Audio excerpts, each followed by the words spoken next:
ஹாய்ங்க. என்னங்க வாழ்க்கை, நம்ம வாழ்க்கையில் ஓடிக்கிட்டே தான் இருக்கோம். அப்படி நம்ம ஓடுற ஒரு விஷயம் வந்து நம்மளுக்கு பிடிச்ச மாதிரியான விஷயமா, நம்மளுக்கு மகிழ்ச்சி தரக்கூடிய விஷயமான்னு சொல்லி பார்த்து அது பின்னாடி ஓடணுங்க. என்னதான் லட்சக்கணக்கில் கோடிக்கணக்கில் நம்மளுக்கு வருமானம் வந்தாலும், நாம் விரும்பி செய்யணும் எந்த ஒரு வேலையாக இருந்தாலும்.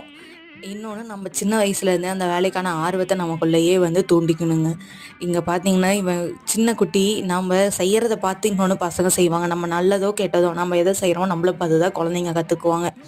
இங்கே அவங்க அம்மாயோட சேர்ந்துக்கிட்டு நாமளும் சொல்கிறோம் அலர்ஜி வந்துடும் அது வந்து பயந்துக்கிறோம் குழந்தைங்கள விடுறதுக்கு. ஆனால் அவங்க வந்து இந்த மாதிரி விஷயத்தில் ஆர்வம் காட்டும் பொழுது சரி செய்யட்டும் அப்படின்னு சொல்லி நம்ம விட்டுறணும். தடுத்துட்டே இருந்தோம்னா நாளைக்கு அவங்க விருப்பத்துமே நாளைக்கு நம்மள்ட்ட ஷேர் பண்ணாமல் கூட போயிடுவாங்க. இங்கே பார்த்தீங்கன்னா நம்ம சார் அப்படி தான் அவனுக்கு பிடிச்ச மாதிரி செஞ்சுட்டு இருந்தான். நானும் சரி கொஞ்சம் நேரம் செய்யட்டும் அப்படின்னு சொல்லி விட்டுட்டோம். செய்யும் பொழுது நாம் கூட இருந்து பக்கத்தில் கவனிச்சுக்கணும். அதை விட்டுட்டு அவங்கள வந்து செய்யக்கூடாது அப்படின்னு சொல்லி தடுக்கக்கூடாதுங்க.